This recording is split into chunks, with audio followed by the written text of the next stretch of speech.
교회에서는 하나님께서 이 땅에 그리스도를 보내셔서 교회가 태동되고 그때부터 시작되는 모든 역사가 교회사라 이렇게 얘기를 합니다.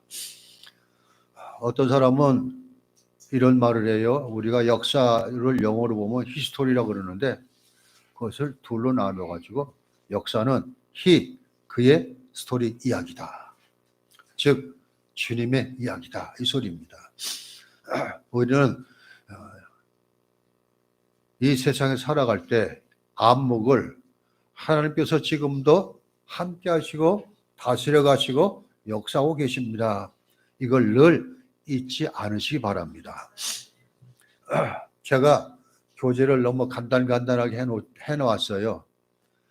그래서 남는 공간에 제가 들려주는 말씀을 통해서 이게 좀 중요하다는 것은 적어 놓으시면 돼요. 그리고 전에도 말씀을 드렸지만 이거는 2000년 전부터 시작되는 얘기이기 때문에 거의 옛날 얘기나 똑같습니다. 그러니까 재미난 얘기 듣는다 생각하시면서 들으시기 바랍니다. 많은 역사학자들이 과거를 돌아보면서 미래를 예측할 수가 있다 이렇게들 생각을 했습니다. 그런데 저들이 그렇게 연구하고 공부해도 자기들이 원하는 대로 되는 것이 하나도 없습니다. 쉽게 얘기하면은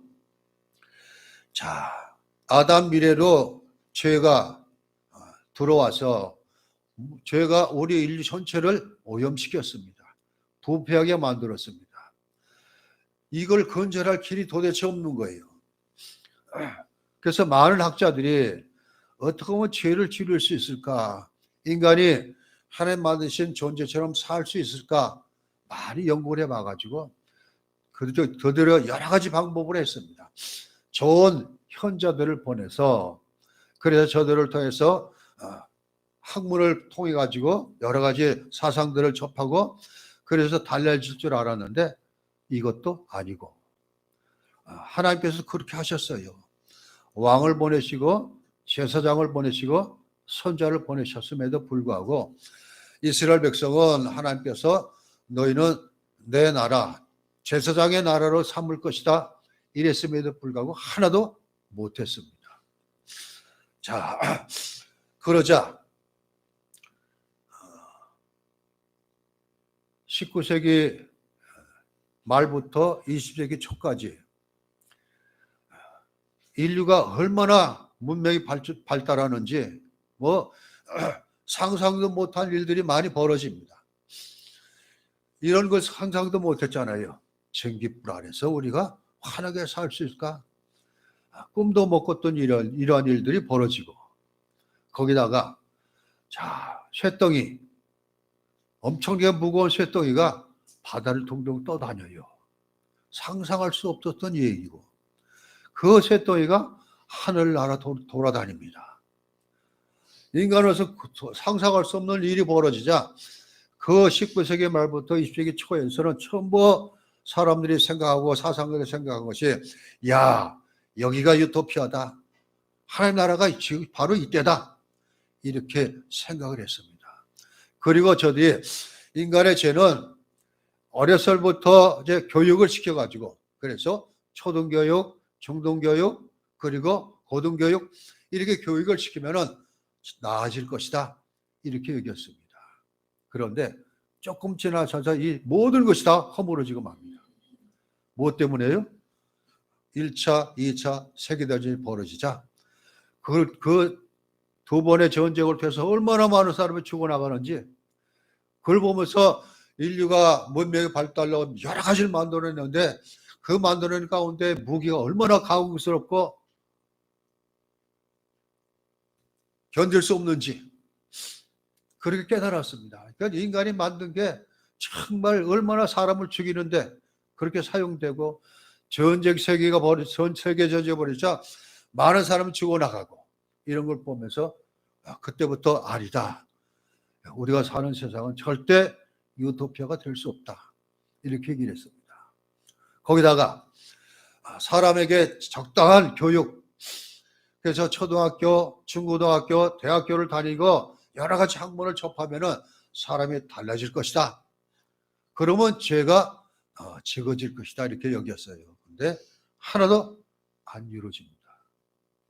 어떻게 알 수 있어요? 죄가 옛날에 우리 어렸을 때 나타나는 죄와 지금 벌어지는 죄는 상상도 못할 정도로 끔찍해요. 얼마나 더 커지고 심해졌는지. 교육을 시켜서 사람이 감화를 받고 변화될 수 있다고 그러는데 절대 안 되는 거예요. 자, 그런 것을 생각을 두고, 자, 과거를 통해서 우리는 미래를 짐작할 수 있다. 그렇게 해봤지만 여전히 아무것도 아니고. 그래서 우리는 지금까지 되어져는 세상 역사를 보면은 하나도 잘 되어진 것이 없습니다. 어떤 사람이 잠깐 나왔다가 감동 감화를 주고 죽으면 또 흐지부지 되고 이렇게 되고 말았습니다. 자, 그렇기 때문에 우리 신앙의 눈을 가진 사람은 역사를 통해서 하나님이 움직이는 손길을 봐야 합니다. 이런 사람은 역사뿐 아니라 모든 면에서 하나님을 봅니다. 자연을 통해서도 하나님을 느끼고 삶을 통해서도 하나님의 함께 하심을 느끼고 인간사 살아가는 모든 일을 통해서 하나님의 배후에 계시는구나. 신앙을 가진 사람은 이렇게 늘 시간을 역사를 봐야 합니다. 바로 그렇기 때문에 역사는 하나님의 것입니다. 저는 이런 생각을 했어요. 전두환 대통령이 다스리다가 그때 아마 7년을 했을 거예요, 대통령이. 그러다가 이제 하도 막 데모라고 그러니까 노태우가 후계자가 됐지만 노태우가 결정을 했잖아요. 투표를 하겠다. 전에는 체육관에서 뽑았는데 투표를 하겠다. 국민들한테 묻겠다. 그래서 우리는 전부 다 정권이 바뀌겠다. 군사정권이 아니라. 그런데 웬걸 노태우가 대통령 후보로 나오고 삼김이 하나가 돼야 되는데 다 나오는 거예요. 그때 그랬잖아요. 김대중, 김영삼, 김정필 씨가 다 따로 나왔어요. 그러고서는 당연히 안 되는 거예요. 노태우 씨가 됐어요. 왜 이럴까? 저는 곰곰이 생각해 봤어요. 미래를 가지고 봤더니 만약 삼김이 하나가 단일화돼 가지고 민간 정부가 문민 정부가 들었으면은 또 군사가 일어날 것 같아요. 군대를 동원해 가지고 쿠데타가 또 일어날 것 같아요. 그래서 하나님께서는 요 한 번만은 그렇게 늦추셨구나 그런 생각을 제가 들더라고요. 만약 삼김이 연합을 해가지고 새로운 정부가 들어서면은 지금까지 누렸던 군이 가지고 있던 그냥 볼 수가 없을 거예요. 자, 박정희 시절, 전두환 시절, 그리고 뒤를 이어서 노태우 시대가 되는데 모든 그 권한을 다 군 칠수들이 갖고 있었는데 이게 무너지니까 군이 가만히 있을까? 내가 생각할 땐 안 될 것 같아요. 한 번 더 군이 정권을 잡을 것이다. 그런 생각이 들더라고요. 그래서 이것도 하나님께서 개입하신 것이다. 이렇게 생각을 했어요. 세계 역사를 보면 다 그래요. 참 이상스럽게 우리나라와 이스라엘은 거의 유사합니다. 건국된 지가 참 오래됐습니다. 5,000년 이상 이렇게 됐습니다. 그리고 우리나라나 이스라엘이나 한 번도 이스라엘이 적국을 정복하라 전쟁을 벌인 일이 없어요. 우리나라도 마찬가지입니다. 고려 말때에 북쪽을 좀 정벌하겠다고 그렇게 했지만 위화로 회군해가지고 그것이 안 되고 말았습니다. 대신 다른 여러 나라부터 침략을 받은 나라는 이스라엘과 우리나라예요. 참 유사하다고 생각을 합니다. 그래서 우리는 역사는 하나님께서 움직여 가신다. 늘 잊지 마시기 바랍니다. 그 역사는 우리 한 사람 한 사람의 시간 모두 다 포함된다. 이렇게 말할 수 있습니다. 자, 그래서 오늘 하나님의 손길하고 때가 참에 두 큰 제목을 가지고 말씀을 전하겠습니다. 첫 번째는 이제 하나님의 손길인데, 그 하나님의 손길 가운데 1번이 역사의 주관자 이렇게 놨습니다. 자, 역사는 제가 조금 전에 말씀드렸듯이 하나님께서 간섭하시고 하나님께서 정하신 대로 흘러가고 있다 하는 것을 보여주고 있습니다. 이게 바로 하나님의 능력의 손길을 보여주셨습니다. 하나님은 우리 인간을 만드셨습니다. 그리고 인간을 변화시켜서 영원한 나라의 백성으로 살도록 만들어 주셨습니다. 역사가 인간들의 삶의 기록이라면 교회사는 순례 삶을 살다가 간 사람들의 기록의 얘기입니다.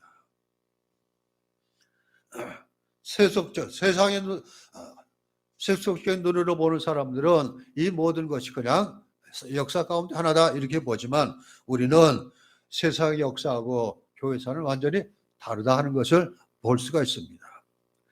여기서 역사의 주체는 하나님이십니다. 인간들의 이야기는 하나님과 관련지어서 나옵니다. 하나님 뜻대로 따랐는지 아닌지가 중요한 문제입니다. 성경은 바로 그걸 얘기하고 있습니다. 하나님의 손길로 만들어진 인간이 하나님의 뜻대로 살고 있는가 아니면 제멋대로 살고 있는가, 성경은 이 두 부류의 사람을 기록해 놓고 있습니다. 어떤 악은 세속사에서 대단히 유명하지만 성경에서는 여 앞에 악을 행하였더라 단 한마디예요. 하나님은 자신의 뜻을 행하시고 계십니다. 지금도. 그리고 인간을 하나님의 뜻을 행하면서 하나님의 그 유업에 참여하는 사람이 되어야 합니다. 그리고 하나님의 백성이 되고, 그리고 하나님께서 우리에게 주시는 자유와 능력을 경험하게 됩니다. 그럼에도 불구하고 불신자들에게는 이걸 도대체 이해가 안 되는 얘기입니다. 그들은 세상적인 눈으로 역사를 보고 교회사를 본다고 해도 여전히 세속사로 여기고 있습니다. 자, 그래서 사람은 대부분 이런 생각을 해요. 우리가 일생을 살다 죽으면 그냥 끝이다. 이렇게 얘기를 해요.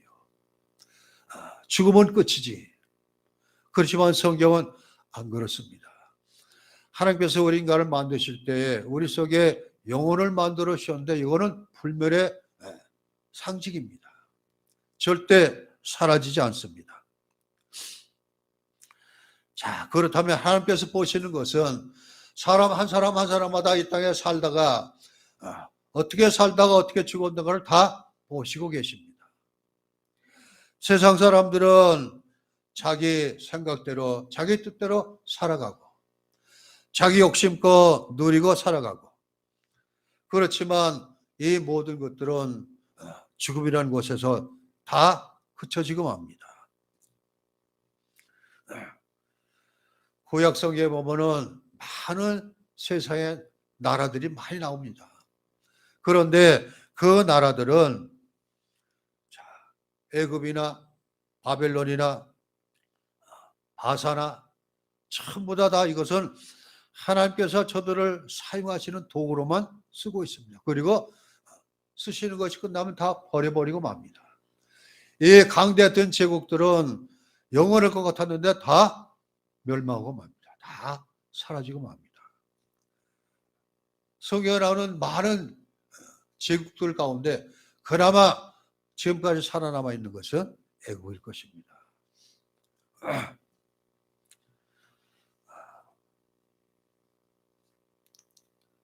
하나님께서는 하나님 택하시지 않은 모든 것들은 하나님의 도구로만 사용하고 있다. 이걸 생각하시기 바랍니다. 하나님은 보이지 않는 손길을 통해서 절대로 망하지 않는 하나님 자신의 나라를 확장하고 계십니다. 인류의 창조 때부터 역사 이래 하나님 교회는 망하지 않고 계속 흥황해 왔습니다. 많은 사람들이 그랬어요. 교회는 얼마 안 나가서 다 없어질 것이다. 그렇게 전망을 했습니다. 그런데 교회는 큰 모진 박해 탄압에도 불구하고 살아남습니다. 이제 뒤에서 나오지만 로마 시대 300년 동안 10대 박해, 10대 로마 황제를 통해서 이루어진 박해가 얼마나 심했는지. 그래서 교인들은 땅 위에서는 살 수 없기 때문에 지하로 들어갔습니다. 이게 로마의 카타콤입니다. 그래서 대부분의 사람들은 교회는 아마 영원히 없어질 것이다. 그렇게 생각을 했는데 교회는 아닙니다. 왜 그럴까요? 하나님께서 세우신 것이기 때문에 절대로 망하지 않습니다. 즉 우리가 이제 죽으면은 육신은 땅에서 쉬고 있지만 영혼은 하나님 나라에 들어갑니다. 그러면 하나님 나라가 어떤 것인지 우리는 알게 됩니다. 너무나 좋은 것. 사도 바울은 본인 자신이 경험했던 3층 천에 올라갔던 것을 내려와서 얘기를 하는데 얘기할 것이 없다.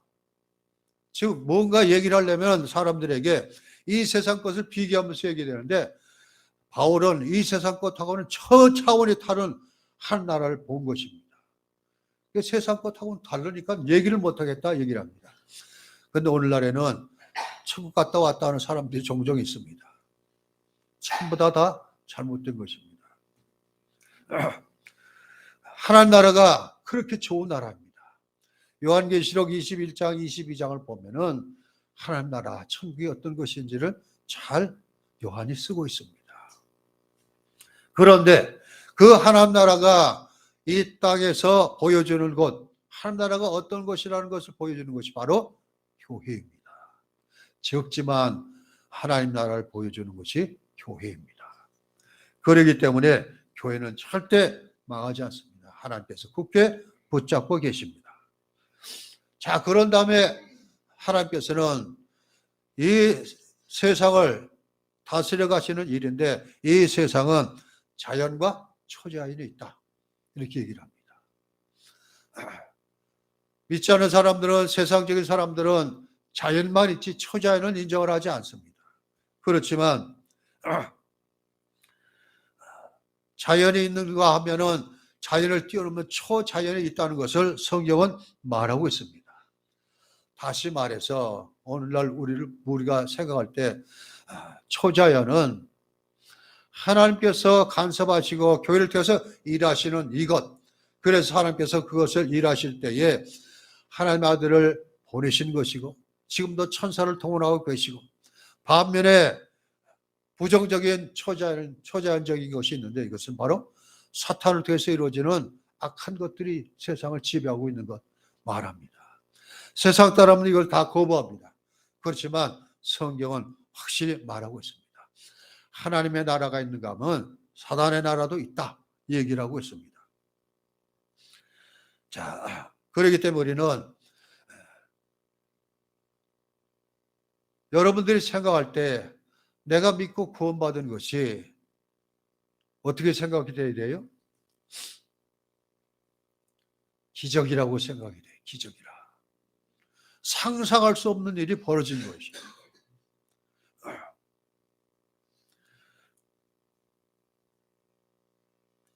성경은 이 두 세계를 동시에 다루고 있습니다.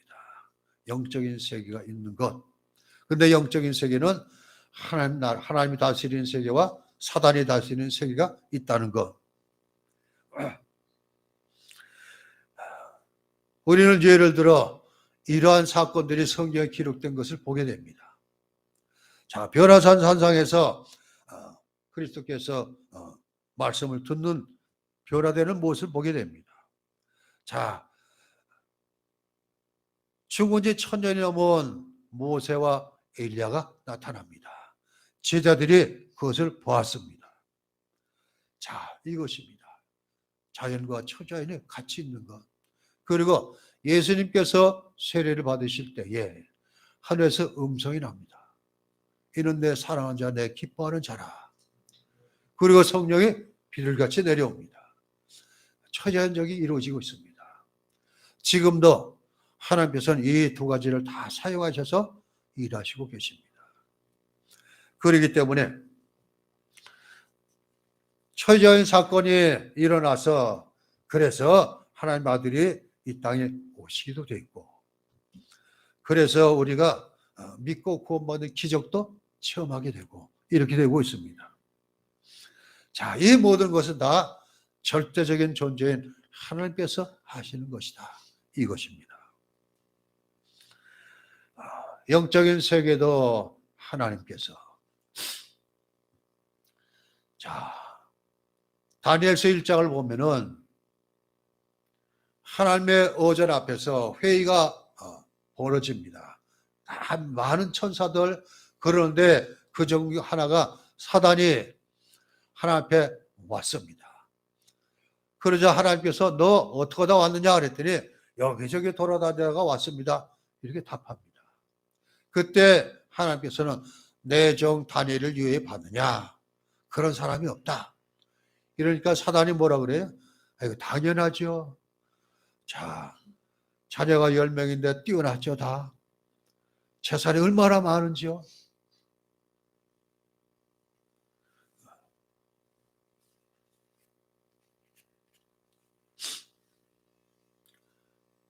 그러니 당연하지 않습니까? 그러자 하나님께서 마귀가 만약 욥에게 준 거 다 거두고 가시면은 당장 달라질 것입니다, 이렇게 해서 욥이 고난을 받습니다. 이것도 자연과 초자연이 같이 일하는 사건입니다. 성경은 이것이 너무나 많이 나오고 있습니다. 자, 세 번째는 그런 가운데는 하나님의 뜻을 어떻게 알아야 되는가?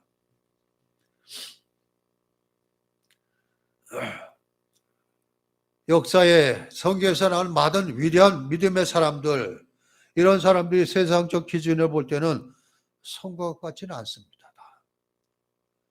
어떻게 볼 때는 정말 이렇게 미련하고 아무것도 아닌 것처럼 느껴질 때가 있습니다.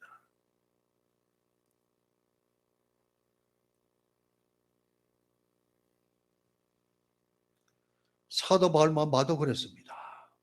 바울은 바리새인이요, 가말리엘 문화요, 그리고 에브라임 지파라, 그렇게 말하고 있습니다. 그러면서 자신은 태어나면서도 로마 시민권을 가지고 있다. 랍비로서는 가장 뛰어난 모든 것을 다 갖추고 있었습니다. 그런데 주님에 이끌려서 주님의 일을 감당하면서는 완전히 달라집니다. 이렇게 되면 그냥 승승장구해야 되는데 바울은 늘 옥에 갇히고 뚫겨 맞고 쫓겨나고 죽은 자라서 버려짐을 당하고 이런 일을 계속 봤습니다. 자, 세상 사람들이 보는 것이 그렇습니다. 야, 교회 나가면 다 복 받는데, 그래서 누가 교회를 나가면 열심히 봅니다. 복 받았는가? 그런데 복헌영은요, 그때부터 어려움이 더 많이 나와요. 하나님은 시험하십니다, 우리를. 더 단단해지도록 시험을 하십니다. 그래서 믿음을 끝까지 가지고 지키고 있는가, 이걸 보시기 위해서. 그렇지만 세상 사람들은 뭐 교회 봤자 가봤자 그렇군 이래요. 만약 저 자신만 생각해도 그래요. 저는 중학교 때부터 시작해서 대학 때까지 전부 다 시험 봐서 들어갔어요. 그땐 전부 다 시험입니다. 한 번도 시험에서 떨어진 적이 없어요. 다 붙었어요. 딱 한 번 시험에서 떨어진 것이 있는데 강도서 고시 때 떨어졌어요.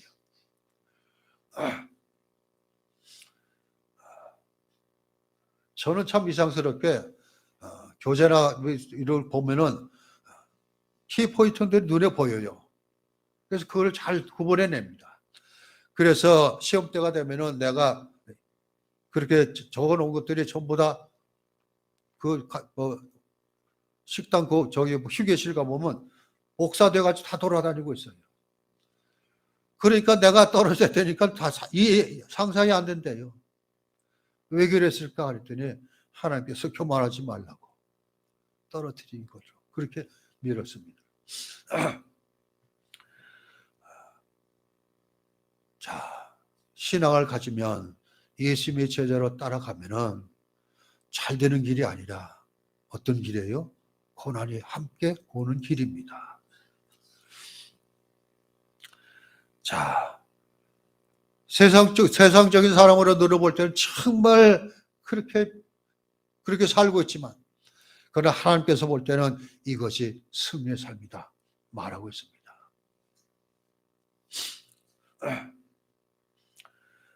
지금도 그래요. 왜 금년 들어서 제가 계속 몸이 이상해지는가? 또 한 가지 저기다가 만약 끝까지 건강하기를 하면은 어떻게 보실까 하는 생각이 들었어요. 그래서 작년부터 암을 통해서 또 이게 끝나자 또 코를 통해서 자꾸 낮아져라. 그리고 하나님께 쓰임 받을 때는 승승장구하는 것이 아니다. 그런 가운데 하나님 더 깊이 알아가고 하나님께 더 의지하게 되고 이렇게 됩니다. 자, 그렇기 때문에 제가 작년 여름부터 시작을 해가지고 정말 많이 기도했습니다. 그리고 기도 부탁도 너무나 많이 했습니다. 근데 그 기도가 다 하나님께 들으시고 잘 해결되고 있습니다.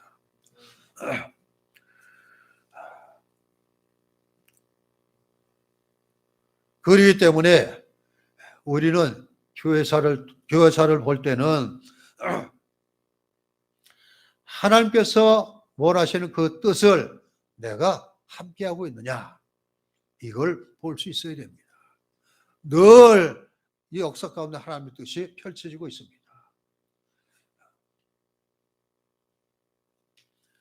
사람들은 전쟁이 일어날 때에 하나님이 우리 편이 되면 우리가 이길 텐데 그렇게 얘기들을 많이 합니다. 링컨 대통령에 의해서 전쟁이 벌어져서 남북전쟁이 일어났습니다. 남군의 유명한 장군 하나가 리 장군인데 전략가고 치밀한 사람이라 북군이 그 남군하고 전쟁을 하면 늘 져요. 그러자 장군들이 다 대통령을 비롯해 모여서 얘기를 합니다. 링컨이 늘 기도하는 대통령이기 때문에 대통령님, 이제 대통령이 기도할 때 하나님이 우리 편이 되어 주셔서 우리가 승리하게 해주십시오. 그렇게 기도를 해주십시오. 그랬더니 링컨이 얘기하는 것이 하나님이 우리 편이 되는 게 아니라 우리가 하나님 편이 되어야 된다. 그렇게 얘기를 했다 그럽니다. 자, 믿는 사람들은 하나님을 이용하지 말아야 됩니다. 요즘은 너무나 하나님을, 주님을 이용하는 사람이 많습니다. 하나님 절대로 이용당하는 대상이 아닙니다. 늘 우리는 시간을 보면서 역사를 지나보면서 삶을 통해서 하나님의 뜻이 무엇인가. 성경에 보면 하나님의 뜻이 여러 군데 나타나고 있습니다. 그걸 통해 가지고 하나님께서 원하시는 것을 바로 알고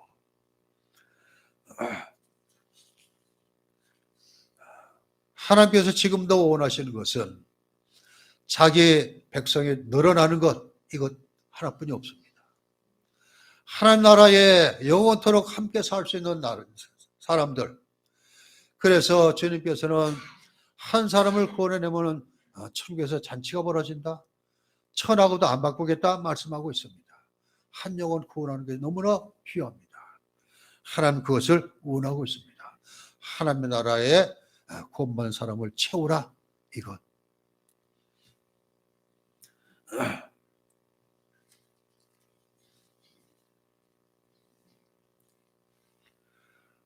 그렇기 때문에 우리는 내 신앙이 하나님의 뜻에 맞는 교회사고 연결되는 것이다. 늘 그렇게 알아야 됩니다.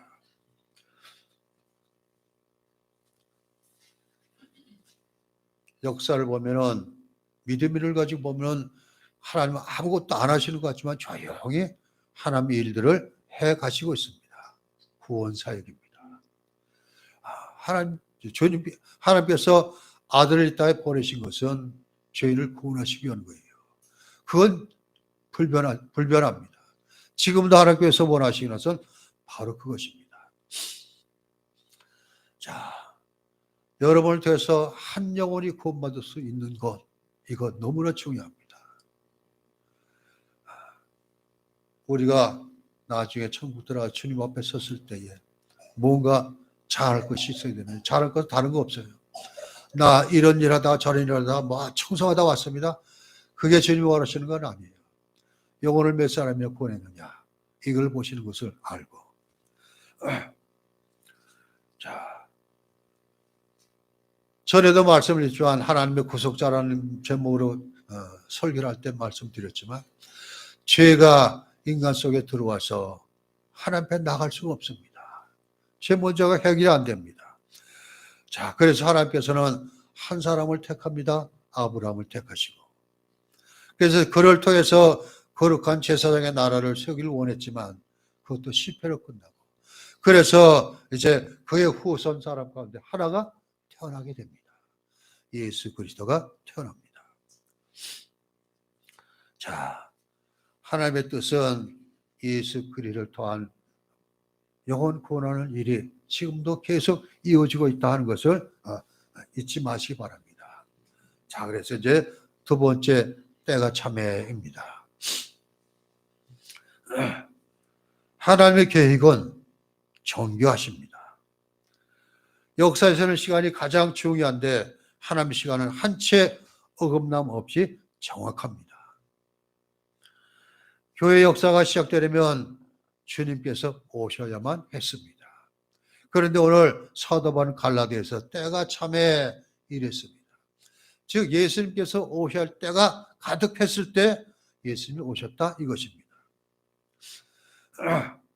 정치적으로, 문화적으로, 종교적으로 모든 면에서 예수님이 오실 때가 가득 찼습니다.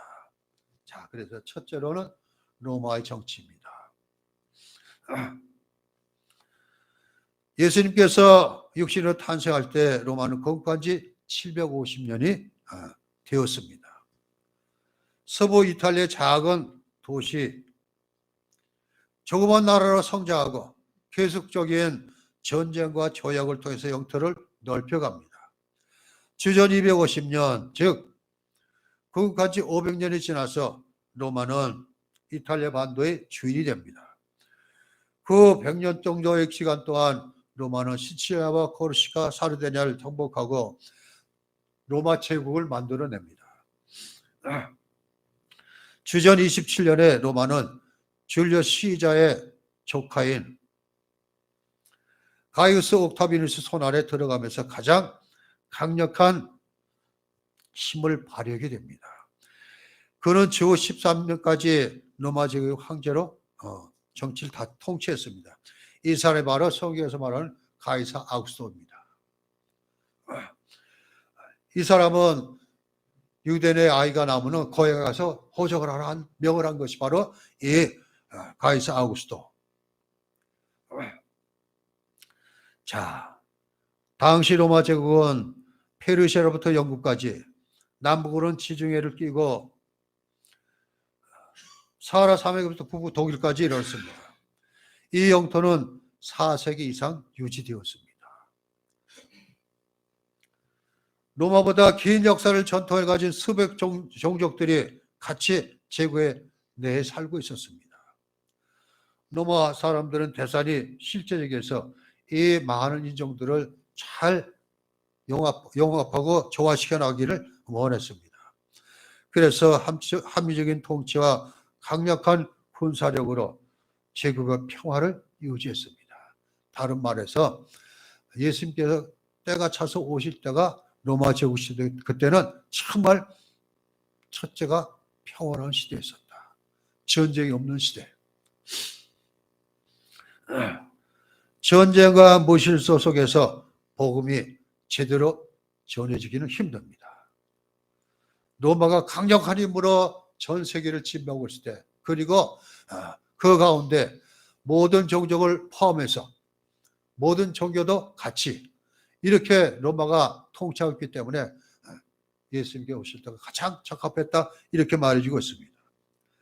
또 하나는 무엇보다 제국 내는 훌륭한 도로 시설이 있었습니다. 지금까지 남아있는 로마의 도로는 사두마차 2대가 갈 수 있는 그런 넓이로 뒤어진 길을 닦아놨습니다. 왜 이런 길을 닦아놨을까? 다른 게 아닙니다. 정복한 나라들이 반란을 일으키면 신속하게 군대가 나가야 되기 때문에 그런 길을 만들어놨는데 이것이 주님이 오셔서 때가 되고 복음이 전파되려 엄청난 영향을 미칩니다. 바로 이 길을 바울이 그냥 누비고 다녔습니다. 전 세계를.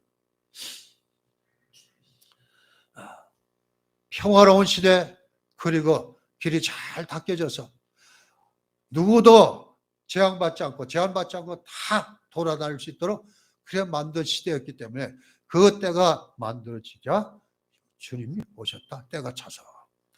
그 다음에 두 번째는 종교적인 문제입니다. 당시 유대 종교.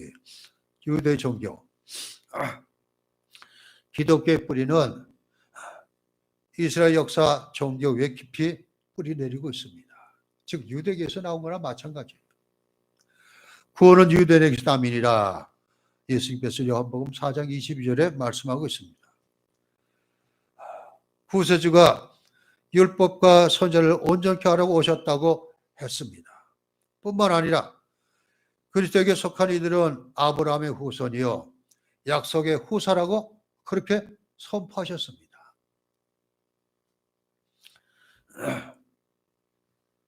자,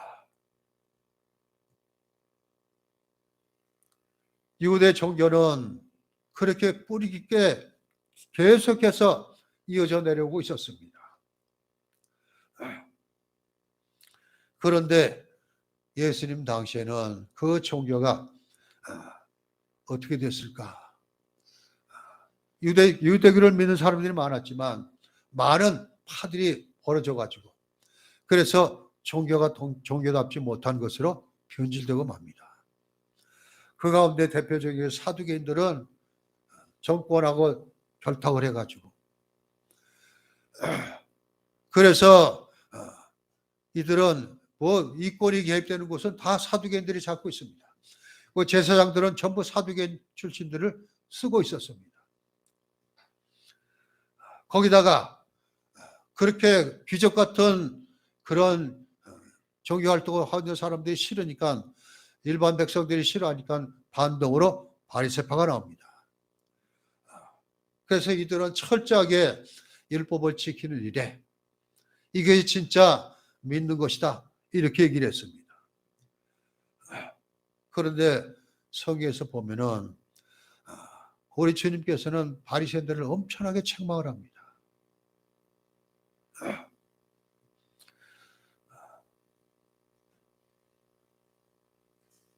너희는 하나님의 뜻을 한다면서 철저하게 다 너희 생각이 원하는 대로 그래 여러 가지 전통 방법을 만들어냅니다.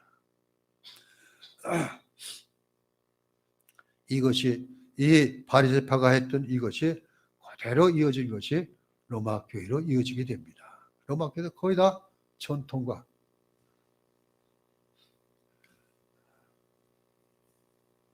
그러면서 유대의 종교는 철저하게 성전 중심의 종교였었습니다. 그런데 그 성전은 얼마 되지 않아서 다 파괴되고 맙니다.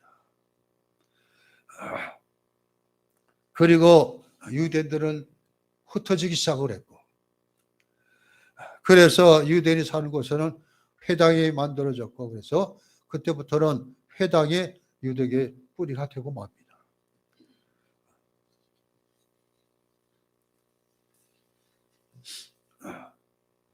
그리고 이제 주전 250년경에 유대인들 학자들과 헬라 학자들이 모여가지고 구약성경 39권을 헬라어로 번역을 합니다. 이거 셉타진트 70인역 그렇게 얘기를 하고 있습니다.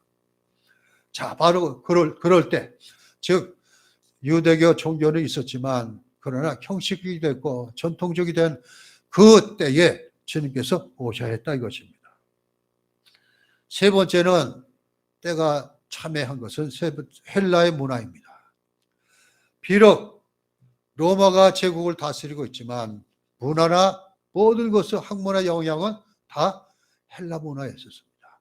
그리고 특이한 것이 언어가 헬라어로 쓰여지고 있었다 이것입니다. 그래서 헬라어는 어디를 가지 다 통했습니다. 오늘날 영어와 똑같습니다. 그렇기 때문에 복음이 전파되는데 너무나 쉬운 것입니다. 특히 로마 신비를 가지고 있던 바울은 그 헬라어도 능통을 했기 때문에 어디를 가든지 복음을 제시할 수 있었게 됩니다. 자, 로마는 세력과 법이 힘과 법의 제국안의 정치, 경제, 사회적인 삶을 주관했다면 헬라는 사람들의 사고를 주관하고 있습니다. 어떤 사상을 만들어내는가. 그래서 많은 사람 철학자들이 태어나기 시작합니다. 소크라테스, 플라톤, 아리스토텔레스, 우리가 늘 철학을 공부하면 나오는 이름들.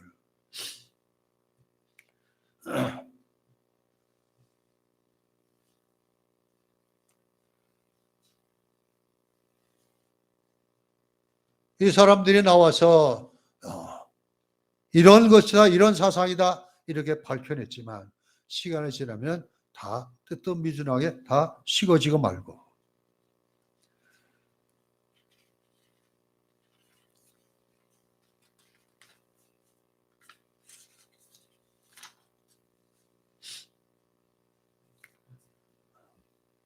이렇게 사람이 만드는 사상이 난무할 때에 진정한 진리인 예수님께서 오시게 됐습니다. 그런데 헬라를 공용어로 쓰고 있었기 때문에 얼마나 복음이 증거되는 용이했는가 알 수가 있습니다. 마지막 네 번째는 당시의 저질 종교입니다. 당시 로마 제국 안에는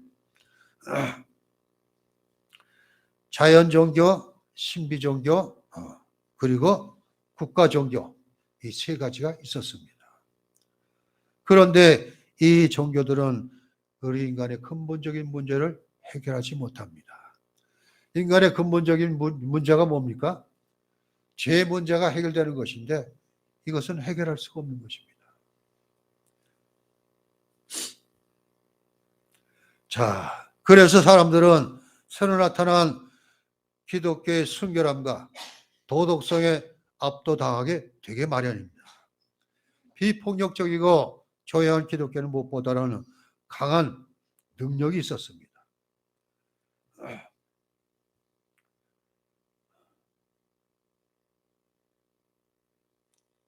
자연 종교는 원시적인 지역에서는 어느 곳에나 다 있습니다. 즉 어느 곳에 있다는 것은 범신론을 얘기했습니다. 세상의 모든 물질은 다 신의 기운이 있다 이렇게 주장하는 것입니다. 그렇기 때문에 이 사상은 사람들 가운데 뛰어난 사람을 신이라고 그렇게 부르고 있고 자연 가운데 이상을 보면은 이것도 명함하다 이렇게 얘기를 합니다. 제가 신돈 3학년 때에 공주 예직교회를 갔습니다. 그리고 여름방학 때에 우리 동료 같이 다녔던 전사들이 왔습니다. 그래가지고 우리 집에 있으면서 우리 교회에서부터 쭉 올라가는 길이 있는데 산 올라가는 길이 이게 무슨 산이지 거기가? 예? 계룡산 뒷자락이에요. 계룡면 하들이라는 곳이 갑사 뒤쪽에 있습니다. 우리 전사님이 올라가면서 보니까 돌 싸는 거 있어요. 음식이 있고. 그래서 하나씩 하나씩 치워서 갔어요. 지금 저 하동 진교에 있는 이상훈 목사님은 뇌물을 보니까 다슬기가 있으니까 그걸 막 잡기 시작을 했어요. 그런데 멀쩡한 젊은 청년 하나가 도포 같은 걸 짚고 막 오면서 막 야단을 치는 거예요. 왜 잡냐고 이거. 그래서 이거 먹으면 잡아서 먹으면 맛있다고 그랬더니 자기가 섬기는 거래요. 그런 사람이 있어요. 범신론이 다 그거예요.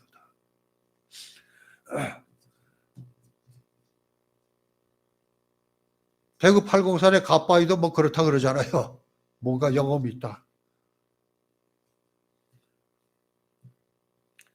자, 이러한 자연 종교는 절대 인간의 근본적인 문제는 해결하지 못합니다.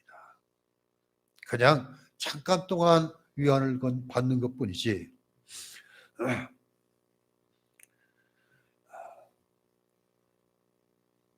두 번째는 신비 종교입니다. 페르시아, 바벨론, 이집트 등지에서 그렇게 들어옵니다. 비밀 실은 의식들을 통해서 새 힘과 생명을 공급받는다 이렇게 여기고 있습니다. 그리고 이들은 참관 의식에 대해 비밀을 지켜야 합니다. 지금도 이런 것들이 행해하고 있습니다.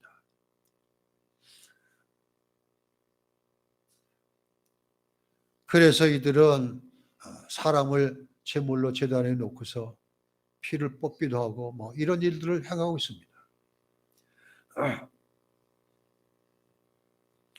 그러나 이 신비 종교도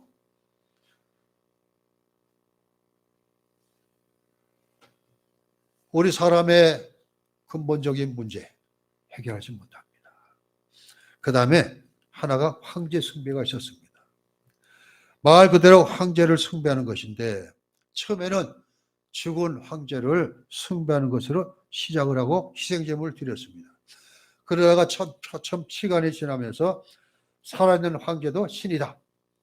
그렇게 주장하고 그 신에게 경배드리기를 원하고 있습니다. 이것은 그냥 황제라는 그 권력, 힘을 가지고 하는 것이기 때문에. 자, 이러한 종교들은 인간의 영적인 갈급함을 만족시키지 못했습니다. 더위 그것들은 무엇보다 도덕성에 문제가 있습니다.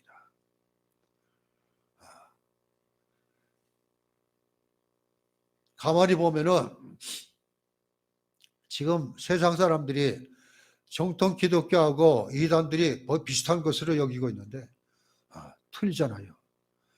그런데 정통 기독교는 정말 세상 사람 볼 때 도덕성으로 정말 깨끗한 사람들 옛날에 그렇게 보였거든요. 근데 지금은 안 그렇다는 것이 문제죠. 이단들은 거의 다 도덕성으로 잘못되고 있습니다. 지금 저는 검사했기 때문에 얼마 전에 정명석이 또 기소가 됐죠. 잡혔잖아요. 그리고 정명석을 도왔던 8명도 같이 기도가 세가지고 다 처단한다 그러더라고요.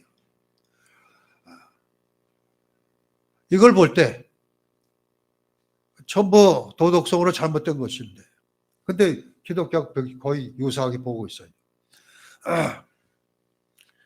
자, 그러나 주님께서 오셔서 우리에게 말씀하신 모든 말씀은, 즉 하나님 말씀은 우리가 그 안에서 새로워지고 변화되고 거듭나고 하나님의 사람으로 바뀌어져 가는 것을 원하고 있습니다. 바로 이 때가 가장 찼을 때에 우리 주님께서 오셨다 이것입니다. 자, 로마 제국에서는 평화가 있었습니다. 정치는 안정되었고 민족들은 서로 공존하면서 번영하고 있었습니다. 그들은 헬라어를 국제어로 사용했습니다. 이런 상황 가운데 제국 전체에 흩어져 있는 유대인 고지를 발판 삼아 그리스도의 살아있는 복음을 조용히 전파되기 시작합니다. 자, 사도행전을 보면은 처음에는 예루살렘만 있었습니다. 그러자 하나님께서는 환난을 통해서 흩어지게 하셨습니다. 그래서 곳곳으로 흩어져 나가서, 그리고 그 흩어져 나간 사람들이 회당이라는 곳을 통해서 유대교가 아닌 기독교를 접목하려고 그러는 차에 사도 바울이 등장을 해가지고 그 일을 완성해 나갑니다. 아무튼 이런 시대에 이런 좋은 조건이 다 완전히 이루어졌을 때 예수님은 오셨다 이것입니다. 그냥 하나님께서는 아무 때나 아들이신 예수를 보내신 것이 아니라 구원의 가장 적절한 때에 예수를 보내셔서 이 구원이 교회가 세워나고 교회에서 이루어지기를 원하시고 있다. 하나님께서는 바로 하나님 아버지의 뜻은 영혼 구원인데 이제 우리가 해야 할 일은 바로 이것입니다. 예수를 보내셔서 이것을 시작해 하시고, 그리고 예수님은 그 시작을 교회를 태동시켜서 교회에게 맡기셨고, 그리고 나서는 교회를 섬기는 사람들이 곳곳을 다니면서 설교함으로 영혼 구원이 이루어집니다. 자, 이 일을 이제 우리 교사식에도 해야 합니다. 하나님께서 원하신 것은 영혼 구원이다. 한 생명이라도, 제가 전에도 말씀드렸죠. 내 가족 가운데 믿지 않는 가족에서 제일 첫 번째입니다. 다른 데로 눈 돌지 마시기 바랍니다. 가족부터 먼저 구원해야 됩니다. 기도하겠습니다. 하나님 감사합니다. 오늘부터 부족한 종을 통해서 교회사를 배우고자 합니다. 부족하지만 이제 제게도 말씀의 지혜를 주시고, 그래서 잘 전할 수 있도록 허락하시고, 듣는 모든 사람들이 이 교회사를 통해서 하나님의 뜻을 깨닫고 영혼 구원의 그 불이 일어나는 역사가 있게 하여 주옵소서. 예수 그리스도 이름으로 기도하옵나이다.